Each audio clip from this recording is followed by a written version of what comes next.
আসসালামু আলাইকুম। সব কেমন আছেন আপনারা? আমি সেদিনকে আপনারাকে শিখিয়েছিলাম বাথরুমে ঢোকার দোয়া, টয়লেটে ঢোকার দোয়া। আজ আপনারাকে শেখাবো টয়লেট থেকে বের হওয়া দোয়া। টয়লেট করে আপনারা যখন বের আসবেন তখন এইটা বলবেন, গুফরানাকা আলহামদুলিল্লাহি আজহাব্বা আনলিল আজাওয়া আফানি। গুফরানাকা আলহামদুলিল্লাহি আজহাব্বা আনলিল আজাওয়া আফানি। এটা হচ্ছে বাথরুম থেকে মানে টয়লেট থেকে বের হওয়া দোয়া। তো আপনারা এটা বেশি বেশি করে সবাইকে একটু শেয়ার করে দিবেন, জানার সুযোগ করে দিবেন।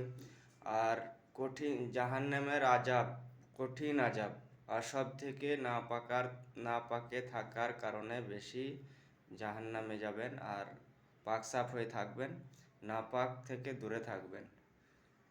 প্রস্রাব করে হামেশা পানি নেবেন আর পাক সাফ হয়ে থাকবেন, না পাকে কমই থাকবেন।